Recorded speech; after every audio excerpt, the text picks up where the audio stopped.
Hello, my Bill 5000 Nation. How's everyone doing today? Hopefully, everyone's having a great day. If not, I hope it gets better from here. Ow, I just hit my knee. All right. This one is, Coffeehouse Crime. Got the fresh cup of coffee. Actually, I want to go ahead and get a sip of that. Oh, that's so cold. Oh, it's so cold it burns. Oh, God.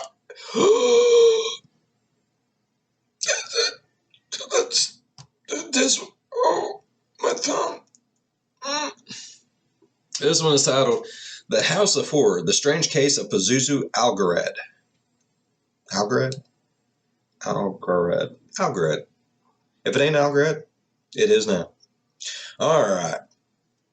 Let's go ahead and jump in. I'm kind of excited to see where this goes because I'm not like, see, I burnt it. It ain't wanting to cooperate now. You just gotta smack it around a little bit. Let's go ahead and get into this story because if I'm not mistaken, ain't Pazuzu the one that like filed his teeth down to points and ate people or some bougie stuff like that? I mean, ugh. Ugh.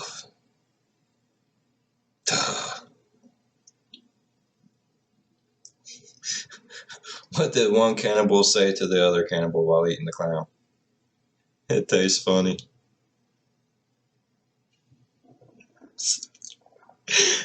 I'm sorry. Oh, that was so shitty. I love it though.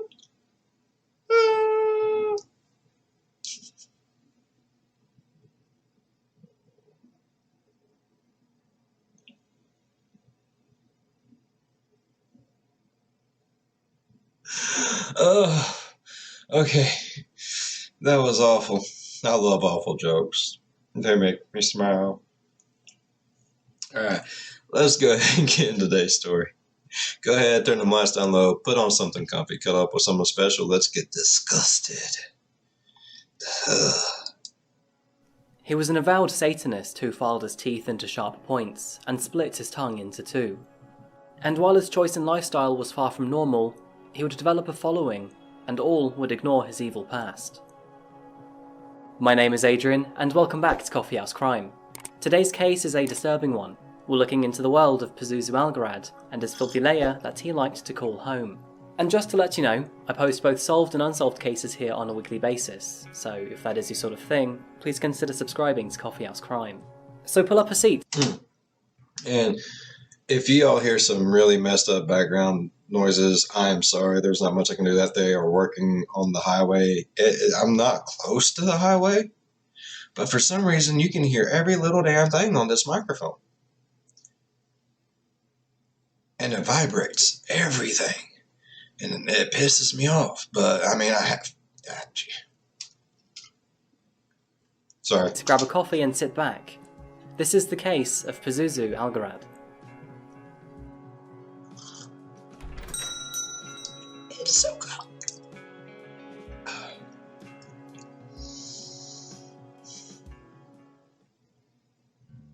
San Francisco.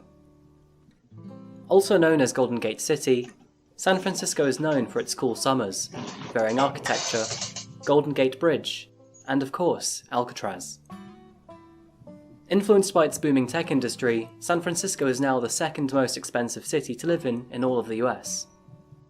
And while this city has always been on the pricier of places, back in the 70s it supposedly wasn't so bad. Back then, Timothy Lawson and his wife Cynthia were two of the 715,000 residents that called San Francisco their home. The two married in 1971, and fast forward 7 years to 1978, they introduced their first and only child to the world, baby Pazuzu, who at the time went only by the name of John Alexander Lawson. John was born on the 12th of August 1978. He spent 2 happy years here. He's so cute. Deranged son. But he was cute. Look at him. He's so happy. He's still got his normal teeth. But then in 1980, he along with his mother and his father moved to North Carolina. He joined his local elementary school, but shortly into 2nd grade, problems started arising in John's life. John was forced to retake his 2nd grade after failing to meet expectations from his teachers. And arguments in the family home meant that at the age of 8, John's mother and father would split up. This would further cause issues with his education and his personal life. It was during this time that his father moved back to California, leaving both John and his mother to carry on with their lives. At the age of 12, Cynthia remarried to a man named John Larry James. And John, along with his mother Cynthia and stepfather also called John, moved into a house on Nob Hill Drive in Clemens, North Carolina. John's life would become more troubled after this move. At the age of 13, he began to heavily drink alcohol, sometimes getting through a 12-pack of beer a day. Feelings of abandonment and betrayal were common in John's world too. It was around this time that John made some very stark changes to his life. In 9th grade, after attempting to retake it for a second time, he dropped out of West Forsyth High School, located just down the road from his home. After dropping out, he didn't try to find work either. Instead, he spiraled into the world of drugs, buying, using, and selling them. He also started to become increasingly interested in the occult and Satanism. In 2002, he legally changed his name from John Lawson to Pazuzu Algarad. A very sudden shift in Pazuzu's aura was now obvious to those around him. Where he was once an energetic, fiery, ambitious, and unafraid kid, he was now dark, uneasy, and apprehensive. In parallel to these changes, Pazuzu also became agoraphobic, being uneasy and scared to be around other people. Essentially, he became a recluse to the world. And later in the same year, Cynthia and her most recent husband John would divorce. He would move out of the house, leaving both Cynthia and Pazuzu to fend for themselves. Pazuzu was already a troubled young man, but things would start to go downhill pretty fast from here. On top of his multiple anxieties, Pazuzu was also diagnosed with schizophrenia and severe depression. He'd take medication for these illnesses, but as with everything else in his life, they were abused. Drugs became Pazuzu's only currency. Satanic tattoos started to appear all over his face and body. He carved the number 666 into his skin, and he braided metal into his hair. He even stopped showering and brushing his teeth, believing that filth gave him extra powers.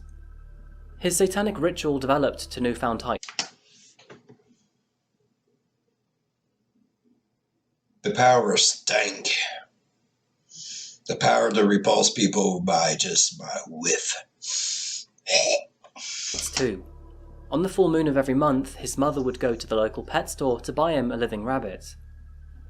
She would give the rabbit to Pazuzu, who would then take the rabbit down to the local Yadkin River and eat its heart. According to Pazuzu, this ritual would provide him a rush like no other, nothing else in his life compared to it. And although Pazuzu was agoraphobic, he did have multiple friends, and multiple partners too. His main partner went by the name of Amber Birch, also known as Bubbles, and she would follow him religiously. The two of them, along with multiple friends of Pazuzu, would routinely partake in bloodletting in local graveyards, and self-harm while binge drinking at home. All of these bizarre interests and hobbies for Pazuzu would continue to escalate as well. He became obsessed with the famous cult leader Charles Manson, and through direct inspiration he created his own family. He began to invite friends, mostly younger women, to live in his home, and he referred to all of his girlfriends as his fiancées. Crystal Matlock would join Amber as one of Pazuzu's main girlfriends, and the three of them began to live a polyamorous life of drugs, rituals, and orgies with strangers. Their lifestyle descended further into indulgent madness. Pazuzu's mother Cynthia, who was okay to confine herself mostly to just her bedroom and ensuite bathroom, gave him free roam of the entire house. He began to trash it, leaving litter and animal droppings all over the floor. Satanic markings began to appear all over the walls and doors. And the front door was an unwelcome sign too, with a sticker above saying, "No police are welcome." The sign below taunted No gang members allowed. Anyone that dresses the same, has the same badge, and call themselves the authority of a land they did not create, they only seize through terrorism, has no permission to enter this land unless you are a native, since this is their land, since this is the First Amendment of your fake laws, for we see you are guilty until proven innocent. If you can make laws, so can we. So be it. I have spoken. Anyone who supported the law. And another sticker said, "Evil will triumph." His lifestyle of drugs, alcohol, and partying never ended. Pazuzu's house. So is he saying that the police are gangs? Is that way the badge and their uniforms are the same? Is that way?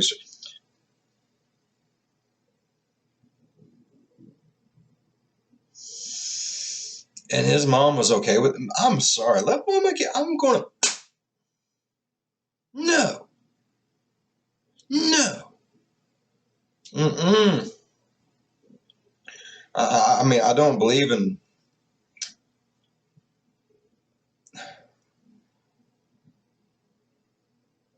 I don't like to punish my kids, but I'm sorry. Something like that, I'd knock the shit out of them. I would. I ain't gonna deal with that. House became known as a place without laws or rules, somewhere to be yourself without consequence. It was during these parties while drunk and high that Pazuzu would often bring up elaborate stories of him murdering other people, even claiming to have killed a couple prostitutes before eating parts of their bodies. Friends of Pazuzu I was right, cannibal. never took his claim seriously though, always shrugging it off, believing that he was just going through a bender of alcohol and drugs in his system. But Pazuzu was always stone cold about these facts. We're briefly heading over to Virginia, just north from North Carolina. The year is now 2006. Josh Wetzler and his wife Stacy had both bought a small farm together to start a business in rehabilitating and training horses. The two were a young couple with a compassionate vision to care for animals. They'd met a couple years prior, and this business was always part of their great plans. Josh was an admirer of animals and people. He was outgoing, caring, and kind. And while he did like to spend his time with the more free-spirited kind of people, Josh was wholesome and genuine. With great surprise one morning, Stacy was And he has an amazing beard. He has to be a good person, right? found to be pregnant. And with that said, the two had even more to look forward to together. But then Oh god, this is gonna go bad. His beard was too bushy and it's too sweet and there's a baby. Oh god.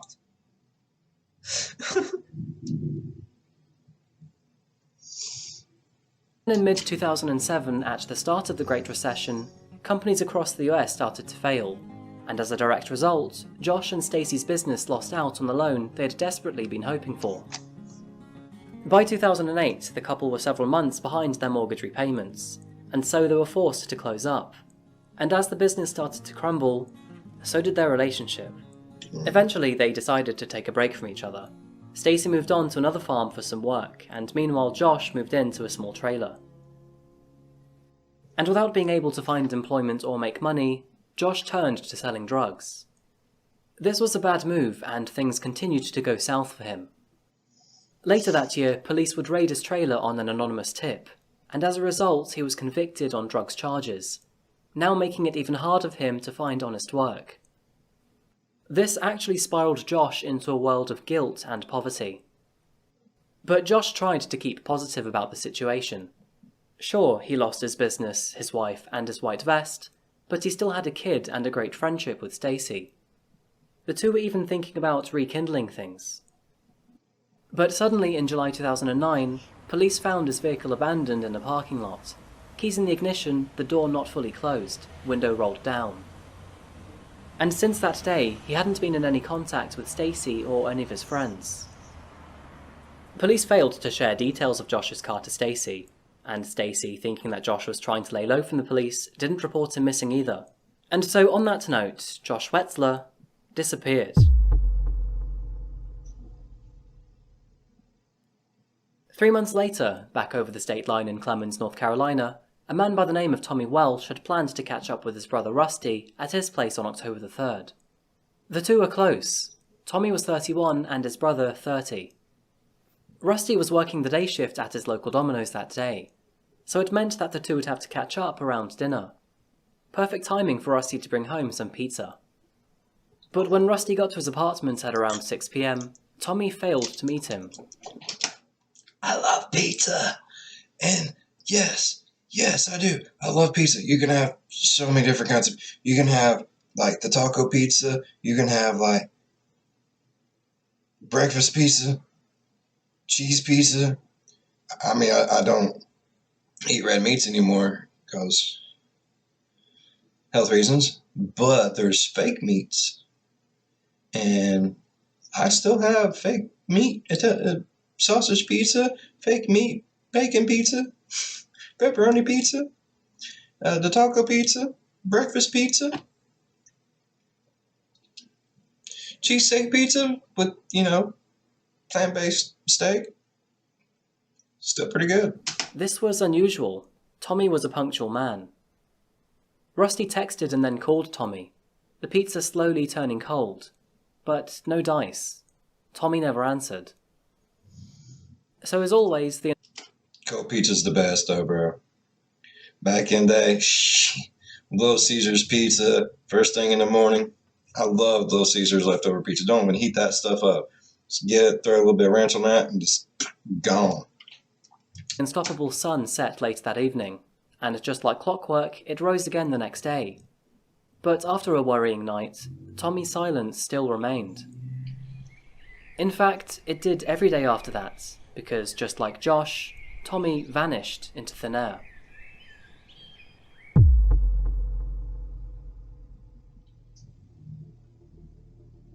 Back at Pazuzu's house, the situation since we last spoke about him had progressed to newfound lows.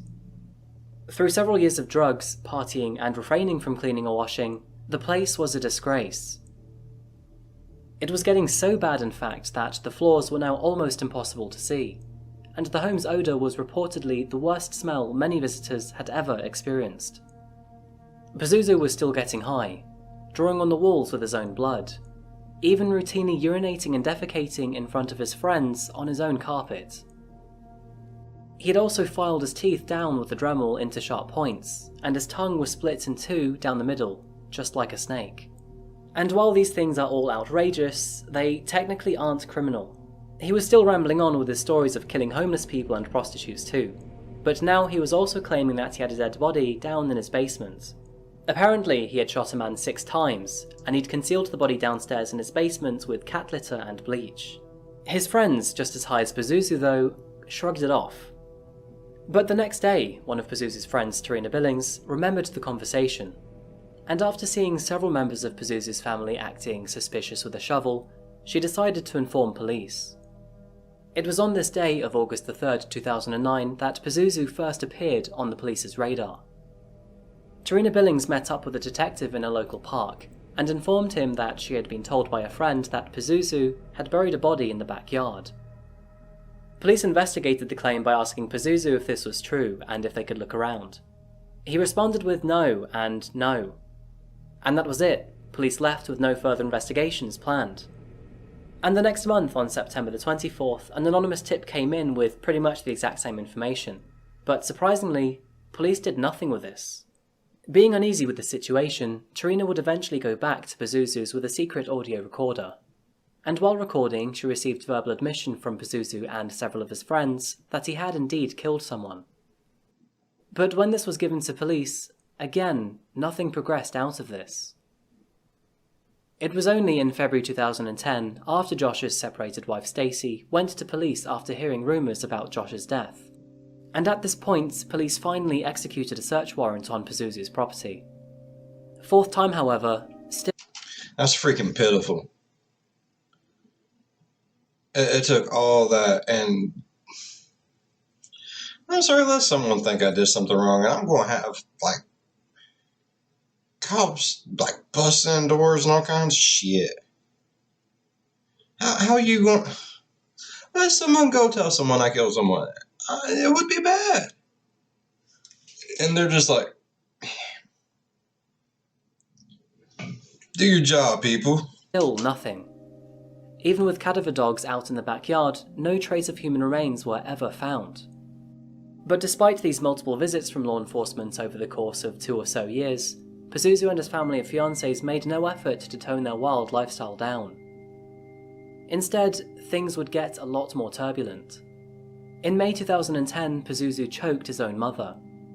She pressed charges against him, but would eventually drop them later. The first very serious incident occurred on June the 7th, 2010, when a young man by the name of Joseph Chandler was found dead along the Yadkin River. He was shot in the back of the head, and police would eventually link his death to Nicholas Rizzi, one of Pazuzu's friends. Pazuzu allegedly had nothing to do with this, but he would try to cover Rizzi on this one. Ultimately, this case would end on a 13-month charge of involuntary manslaughter for Rizzi. For Pazuzu, he would only be charged with accessory to murder, with 5 years probation at home. And later on, in 2011, it would be Amber that would assault Cynthia this time. However, Amber would never be charged or convicted for her actions. And Cynthia failed to pursue prosecution for any further assaults either, stating that she was fearful of her son and his religious practices. But finally in 2014, after all the crazy twists and turns to the story, luck ran out for Pazuzu.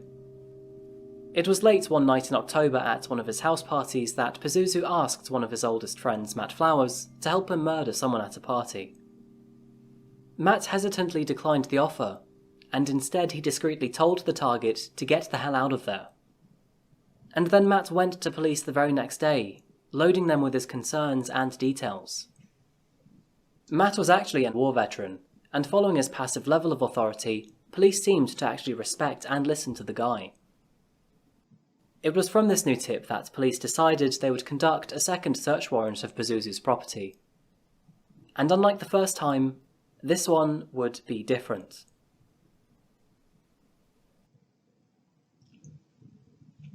On October the 5th, 2014, authorities executed their search warrant at 2749 Nob Hill Drive. Pazuzu, along with his mother and everyone else in the house, were temporarily vacated from the property. When police entered from the front door, it was as if it were a portal to another world. The stench of filth, along with the contrast in atmosphere, instantly hit them. I feel bad for those police. You're rubbing Vicks. Graffiti and imagery littered the walls and ceilings. Satanic symbols were found everywhere.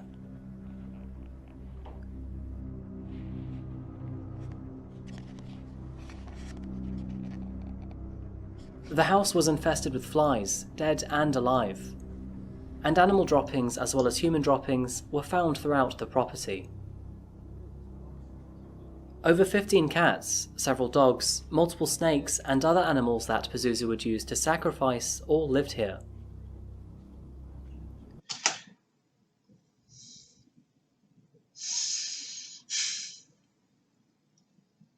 Sacrificing dogs.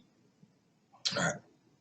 Yes, I know, I heard of the cats and snakes. I'm not a big fan of cats. I was bit whenever I was younger by a cat, and I got cat scratch fever. I almost died because I had these red veins going up my arm. I got bit on this hand right here, and I had red veins going up my arm. And it was right in there. Went to the hospital, and they told my mom if those red veins had actually reached my heart, then my heart could have stopped. It had been full of infection. I could have died. I'm not a fan of cats. I love kittens. Kittens are so floofy and cute. It's ridiculous. I'm not a fan of cats.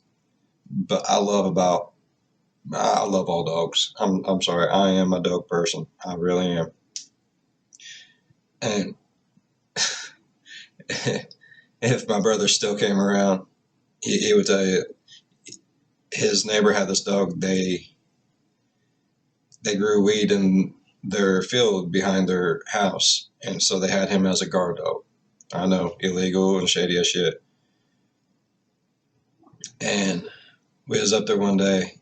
Well, what they was doing was feeding their dog gunpowder and raw meat to make it just go batshit crazy. Everyone was scared to death of this dog. I just went up to him and I was like, "Oh, puppy," and I was rubbing all over with my face and patting him, and he's just I took the dog from him, and dude came out with a gun. I looked him dead, and I was like, "I don't know what you think you're gonna do with that gun, but if you're gonna shoot me in the damn face, because if not, you're just gonna piss me off." And I'm sitting there just kind of staring at him. The dog turns around and starts just snarling at him, and I love dogs. I do. Dogs and horses, they're my two favoriteest things in the world. I like kittens. I don't like cats. I don't like teenage cats either. I don't like full-grown. They scare me. But don't mess with a poopy. It's your poopy. You poopy. You know what I mean? In parts of the house, it wasn't even possible to see the floor. Feces was caked into the carpet, and where there wasn't trash, mold covered the walls and ceilings. I'm sorry. Oh God. I'm not OCD. I'm not a clean freak by any means. If I'm tired and I don't feel like doing dishes, if my old lady's tired and she's like, oh shit, I gotta go do dishes, and I'm like, nah, just rinse them. They'll be there in the morning. I'm one of those people. My house is clean though, like 100%. If I walked into something like that, and if I lived in something like that, I would throw myself off of something. I would have to end it.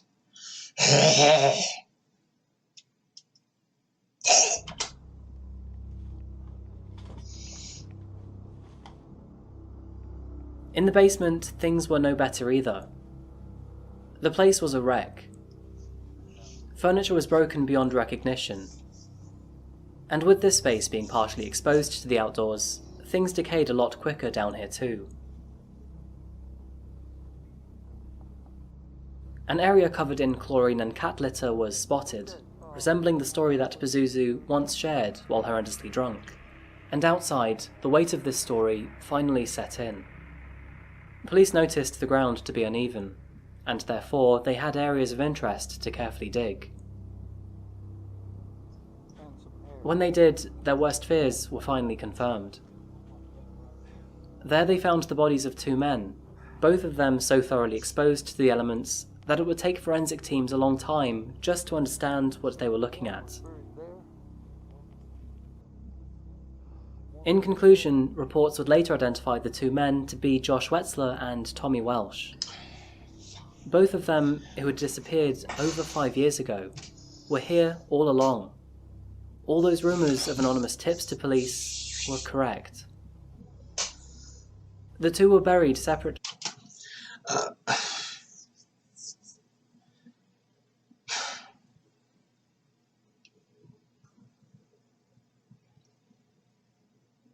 That's so messed up. Look, I know one dude was just having a really hard go of it. I mean, sometimes you gotta hit rock bottom before you can start building yourself back up again.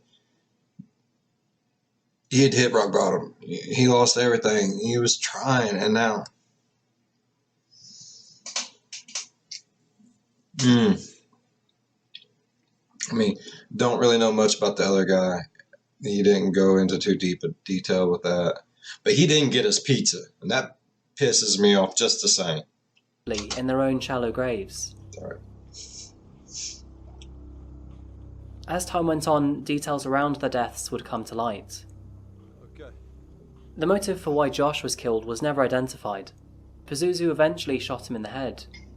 He then wore Josh's bloody bandana as a trophy for days afterwards. His friends and videos confirmed this.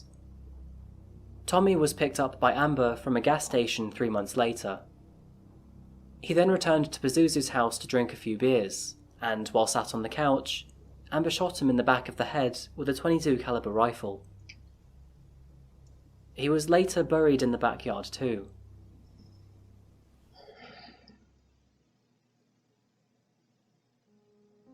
Following the discovery of the bodies, both Pazuzu Algarad and Amber Birch were each charged with 1 count of murder and 1 count of accessory after the fact to murder.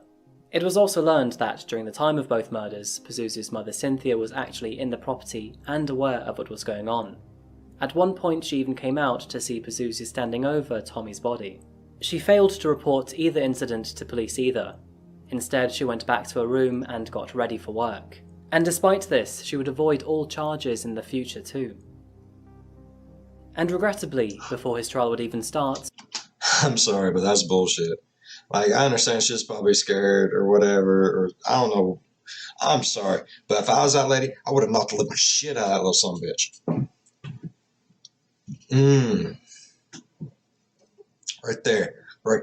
Just, right? Smack, smack, smack, punch. Would beat the shit out of him. I don't give a damn.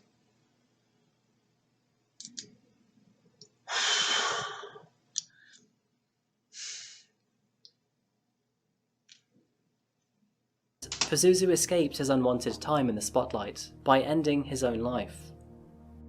On the 20th of October 2015, he was found dead in a cell with multiple wounds to his body. Good. This would leave Amber Birch to face the jury all on her own. Fuck her. And after being made aware of the seriousness to her situation, I have no sympathy for it. I don't. Only thing I wish is he would have stayed there longer and bad things happened to his booty. Her, I have no sympathy for her either. She can go to hell. Phew, shitty people. I'm sorry for her, but she entered a deal of pleading guilty to second-degree murder, armed robbery, and accessory after the fact to murder. As a result, the judge sentenced her to a maximum of 39 years behind bars. Good. She's projected to be released in 2045. She got a heck longer. I'm sorry, I was talking. I'll take it back a little bit. Sometimes I get caught up in it, and so let's take it back. Let's hear what he said. My bad. My bad. We're all good. Let's woosah. Come on, everybody. Woosah. Woosah. Woosah. There we go. Oh, that just irks me. Like, the one dude was trying, he hit rock bottom, and he generally seemed like he's trying. Like, him and his girl was talking, maybe going to reconcile, and this motherfucker just walks up, shoots the other dude in the back of the... If you're going to kill someone, at least have the balls to do it to their face, you know what I mean? Act to murder. As a result, the judge sentenced her to a maximum of 39 years behind bars. She's projected to be released in 2045. And in June 2017, Pazuzu's other fiancée Crystal Matlock also pled guilty to conspiracy to commit accessory after the fact to second-degree murder. She was sentenced to a minimum of 3 years and 10 months behind bars. And so goes the disturbing story. They should have all got shot in the damn face. I'm sorry. Of Pazuzu Algarad. A horrifying case of negligence more than anything else, if you ask me.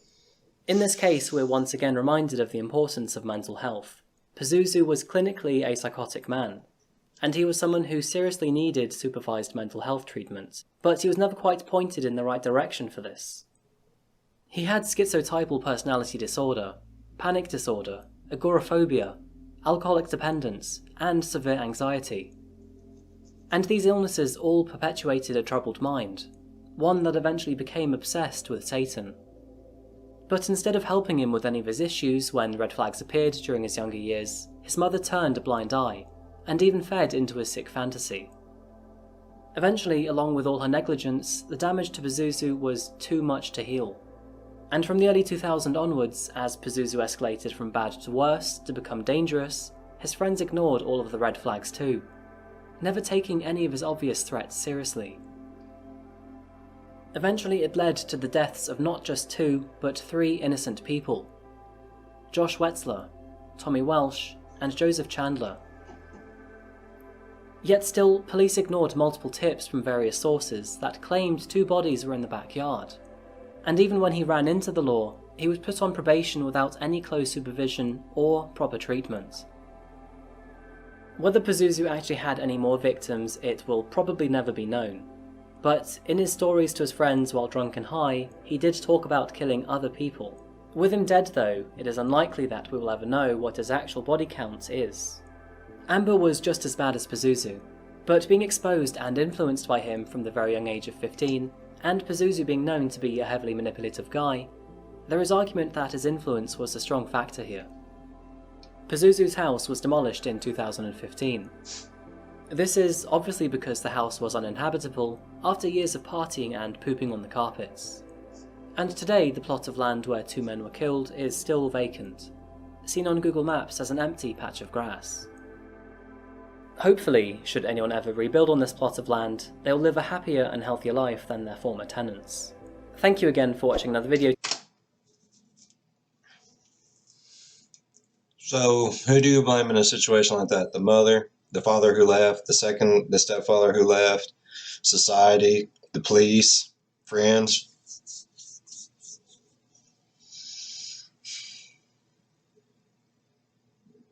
I'm sorry. For one, if the mother can control him, send him to the father. If the father can control him, send him off.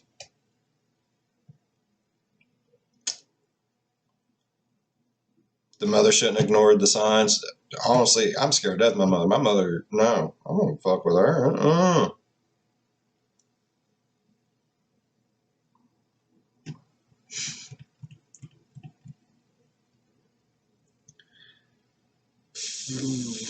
You can blame the mom, but you can blame the father, the stepfather, the friends, the cops. You can blame it all. You can, but pointing the blame towards everyone else is never going to help anyone. I firmly believe the first signs, the parents should have stepped in and tried to do something. I mean, worst case scenario, he's in a mental institution until the day he freaking dies, but it'd be better than taking his own life, taking the lives of who knows how many other, at least 3 that we know of.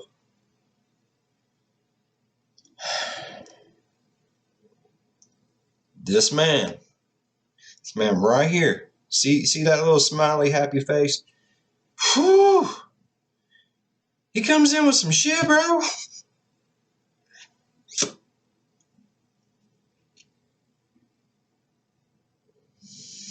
All right. I enjoyed it. Like, I like his stories. Like, I actually started to feel bad for Pazuzu at the very beginning, and then, everything went to shit. He does that. You do that, sir. All right. If you all enjoyed today's video as much as I enjoyed today's video, please leave a thumbs up. If you're a fan of the spooky, scary, strange, deranged, or things that just make you reconsider your whole life, think about subscribing, because that's what we do. As always, be good to one another. I'll see you in the next one. Bye-bye. Pazuzu. Where did he come up with the name Pazuzu? Hey, anyone out there knows where the name Pazuzu originated from? Let me know, because that intrigues me. It does. There's a fly. It went that time of year.